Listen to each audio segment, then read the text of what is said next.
Hey guys, it's Holly here, and it is peak week for my WBFF Worlds Contest Prep Series. Wait a minute. So, we're here. You made it. I am in the Bahamas. I can't believe it. Although I could have done without some of the drama, I can tell you that. Wow, we've had Oh man, we've had nothing could be smooth. No. But hey, just being grateful that I'm sitting bums on chair in Bahamas. Anxiety attacks between the two of us. Yeah, I had an anxiety attack this morning, just worried about my plan and schedule. But anyway, so let's talk about the last week, kind of the lead up to peak week, because we're going to go through what my protocols are for peak week specifically in a moment. But I think a lot of people kind of wonder like what's involved in a week kind of leading up to that. Yeah. So last week, I think I probably talked to you guys about my macro targets. I was still kind of aiming for like 155 protein, 30 fats, and 90 grams of carbs, and I was going to do 2 lower days at 75 if I could. Didn't quite get there. Yeah, that was just really didn't happen. But the good thing is that I was able to create a little bit more of a deficit, especially over the weekend. I just did a little bit more activity. Yeah, we went for a couple of bike rides and some big walks. And yeah, I think I just had a lot to get done this week. So I was just generally, getting to appointments and doing all that kind of things. Yeah. So you're just kind of running around from task to task. And then we had to kind of drop everything when immigration called us and was like, you have an appointment and whatnot. So yeah, so we got it done, and then we had to pack last minute, of course. Yes. Then we got here and they lost my luggage, and then we got moved rooms 3 times, and your suit still isn't here, and what else? The bell desk lost your food, and then it took an hour to get delivered. I had like $400 worth of groceries, and I was waiting. So anyway, it's just been very difficult, very stressful, but we're here. She's got a shot. This is the best she's ever looked. Mm-hmm. So we're gonna give him hell. So last week, we keep kind of fluffing forwards to this week. We're going to talk about last week because I think that that's important. Well, I mean, I think last week was very simple. You were feeling like crap. You were on low calories. You were on high amounts of activity. Yep. But you lost another kilo? Yeah, so I think I hit a low. The last time I took my weight was actually Monday morning for my testing at USF. So I had to come into the University of South Florida again for kind of the peak week testing, and that's where I took my weight, and I was 60.7 kilos, which is about the lightest I have been ever. Well, not ever. In the competition setting, I think. No, you said your first few competitions, you were in the 50s. Yeah, I might have been like 59s or something. But yeah, you got way more muscle significant mass difference now. in my body composition. But some cool data you got from USF. I did. I had your BMR is about the same rate as it was last time at the end of prep? Yeah, so the comparisons from last time, in 2019 when I did the Miami show for WBFF, 18. I meant to say 18. My resting metabolic rate was about 1457, I believe. I could be a couple of calories off, but it was in the 14s. I think it was closer to 1400. It was in the 14s.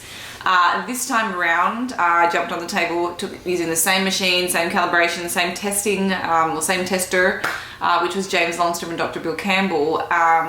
And it was down at 1376. So I had a small decrease in my resting metabolic rate, and that does not surprise me based on the amount I've had to grind these last few weeks. Yeah, you're also leaner now. And I'm much leaner. So that was something else that we found too. So I am 2 pounds less body fat than last time I competed, which is quite significant. Like, I'm not a huge individual, so 2 pounds has made a massive difference to my conditioning. And I was up 1 pound of lean body mass. Up 1 pound. It was just over, I think. It was about 1.2 pounds of more lean body mass, which is awesome. Now, some people may say, well, you were up 6 pounds of lean body mass by the end of your off season, so you lost 5 pounds of lean body mass. Well, so you lost about what? 15 kilos of body fat? Something like that? You mean pounds? Oh, 15 pounds, sorry. I started my comp, my heaviest weigh-in on the last week of my reverse was 69.2. And now I'm down to, well, the last time I recorded was 60.7. It's a significant amount of body weight loss, you know. Well, and the research shows that for people to get competition lean, if you just wanted to get like lean, you could probably mostly lose that from body fat. But to get competition lean, in every case study on natural bodybuilders, which there's over a dozen now, except for one, people lose lean body mass. And the average lean body mass is about, the average loss of weight from lean body mass is about 30%. So 30, on average, of the weight people lose, 30% is lean body mass. Now people would say, well, why does that happen? Well, one reason is to get shredded. There's a big difference between lean and shredded. Yeah. To get shredded, the body is going to start to pick from the fuel sources that are most plentiful. Body fat is getting very, very low. So the body is going to start to select more lean body mass loss. So you may lose very little lean body mass coming down until you reach a certain point where you may start losing 50, 60% of your weight may be lean body mass. The other thing to keep in mind is that lean body mass does not mean muscle. Lean body mass is a 2-compartment model. It is all non-fat tissues. So bone, organs, hair, skin, all that stuff registers as lean body mass. Yeah, and water as well. So, you know, part of that, you know, I would Water's a big say part there of would lean probably body be mass. some atrophy from my organs, and I'm probably got a lighter, smaller body now, so I also have less water. You probably did lose some muscle mass, but your strength didn't drop dramatically. No. Your absolute strength, so you tested your 2-rep max on squat, was an 11% drop. Yeah. Your relative strength decrease was 8.9%. We looked at her Wilks score. Wilks is a corrective measurement that accounts for body weight. Right. So she did lose some strength, but not a ton. So I think what we can say is the majority of what you lost is body fat. Some lean body mass was lost, and probably a small amount of skeletal muscle tissue was lost as well.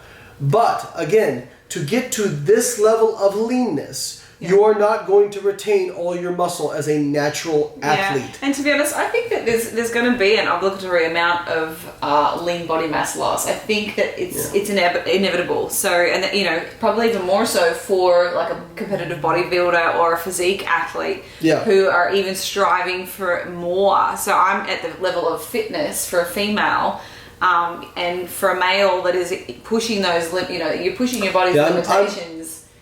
How much is actually, you know, so to me, my mind certainly thinks, what do I have to do in my off season so that when I do diet down, that I'm still in a really good position with the amount of muscle mass I have. So it kind of re-emphasizes the importance of taking that time in your off season to build up a surplus, have more than you need. I know it's hard, you know, particularly for like fellas. They've been striving and pushing to get to their physical. Heftier, you know. But, you know, for men, they're trying to push their bodies to their absolute, you know, genetic potential. Well, I was going to say, like, I put up a photo on Instagram this weekend, and I have some abs. Not real lean abs. We're not trying to be a lean. No, I'm trying to be powerlifter, but I'm almost 230 pounds. I have some abs in the photo. For me to get on stage, I would have to lose almost 40 pounds. Yeah. And most people would look at that and be like, how? Where are you going to get it from? It's like David Mathis said it, one of our coaches. He says, fat loss is like a roll of toothpaste. Yeah. When you first start squeezing out a roll of toothpaste, to get a full brush full of toothpaste is very easy. You just barely touch it. By the end, you are just grinding everything you can just to get just the littlest amount of toothpaste out of there. There may be the same amount of toothpaste left in the tube that you originally got, but it's 10 times harder to get it out. That's how fat loss works. So, in any case, you made it. You're here. I think that's absolutely fantastic that you have a full pound more muscle mass this year and 2 full pounds less body fat. That says, I mean, that puts us in a great position. Yeah, I think just looking at some of the videos, I don't really take many self photos along the way. Your legs are leaner this year. But just this last week, I've made people take photos so that I can see how I'm looking, and it's definitely a significant improvement. And it doesn't sound like a lot, but you know, when you're getting down to the nitty gritty, that's a big difference. So Let's have a look at my data. We'll go through and share that with you, and you can see what I did this last week to kind of get there. And I'm expecting probably this week we would have had another drop, I would think, just in these final few days, which we'll talk about too. But let's have a look at last week's data first. Okay, so this is my last week of data. So that's from Monday the 29th through to Sunday the 4th of August. So I started the week at 62.8 kilos, and it's just been trending down, down, down. You lost almost 2 kilos from the beginning of the week. Yeah, it's just crazy. 1.1 of you've lost, 1.2 kilos in average weight. No, 1.1 kilo average weight. Mm-hmm. So, I mean, if I recall correctly, I think you were like 60.5 at your leanest last year, something like that. Yeah. But again, now more body mass, more lean body mass. Yeah, so I'm going to look significantly leaner and more muscular. And we've still got time. We're still pushing until the end. So. And I did a really good job with my compliance. So my targets are 1250. My average was 1242 for the week. I have had, you can see here, my protein. It was a couple of really high days, and that's just my habits. You know, that was me really trying to avoid carbs and fats, which, you know, I personally would prefer to do that than to, you know, get a little bit lackadaisy with my carbs and fats and go over those, since we know that protein is more thermic in the way that we metabolize. So I think that, you know, hitting a high protein and going under on carbs and fats, I'm not unhappy. My targets were met at the end of the day. Calories and protein most important. But yeah, I was over most days for protein. My average was 168, so that was pretty high. So you hit your carb thing that you were shooting for, and your fats actually. Yeah, I actually did hit my carb and fat target, so it was like, oh, I'll just make up for it in protein. Now I want to be clear. She says she avoids carbs and fats. We're not saying carbs and fats are bad for you. No. When you're trying to get this lean, it requires an extraordinary level of sacrifice and misery. Okay, and I want to emphasize that. I don't want to be unreal to people about it. Mm-hmm. Being this lean, it looks great. Babe, how's it feel? Pretty awful. When she says pretty awful, can I describe like what you were like the one day we were trying to film? Yeah, you guys just see me happy right now. You can see all the tears. Holly was sitting in the chair. We're trying to film a video of her, and she's literally crying for 90% of it because her brain can't even function. Thank you guys for watching. I appreciate you. Yeah, that's better. Okay. Thank you so much for watching, guys. If you're not subscribed to my YouTube channel, jump on, swipe up. No. Thanks. Stop it. I'm honestly about to cry. Honestly. Go ahead.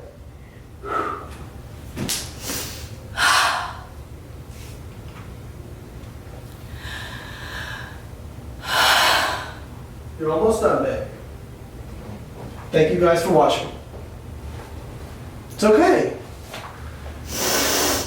It's okay. I'm dying for a competition. This is so funny. I'm sorry. It's so funny. I really want to put this in the video. That's not funny. You've got about 2 minutes left before we run off camera again. Just say thank you guys so much for watching. I appreciate the support, and I'll catch you next time. I had to coach her through the entire thing. But you guys would know because we have an amazing video editor. Shout out to Chino.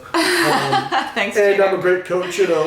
Yeah. But, like, she's just so tired, fatigued, cranky. Can I say cranky? Yeah, just irritable and short fuse. If I had patience of 8 out of 10 normally, it was at 1 for the last 8 weeks. You're probably like a 5 out of 10 normally. Oh, so okay, well there you go. So 1. You're about a 0.45. It's a 500% decrease.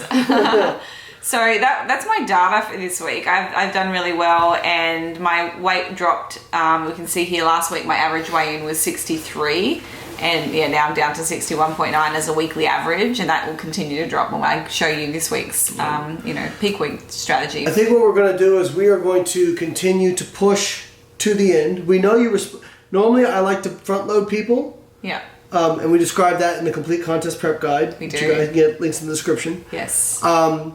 But for you, and it's different when you coach somebody online versus being with them in person all the time. I just know that you respond certain ways to things because I can see you by the hour. We know you respond really well to a back load, only from the perspective of you fill out, you don't tend to spill over, you can take a pretty aggressive carb load. So we are going to take that opportunity and we're going to push all the way to the end. Yeah. We're not even going to start increasing carbs till tomorrow. Okay, so guys, if you like this video, please remember to like and subscribe to my YouTube channel. If you're not subscribed to Lane's channel, make sure you go and check out Bio Lane. He has thousands and thousands. But I wasn't finished. We're gonna do another peak week video. That was my next Oh, thing. crap. Yeah. Okay. So that's My bad. So if you do want to stick around and see what I was doing for peak week, because this is already a really long video, you can definitely go and check that out. There's another video coming for that. This is my leading into peak week video because it's really long. So Okay. Thank you so much for watching. Like our shit. I was waiting. Buy our shit. We'll catch you guys next time. Thank you.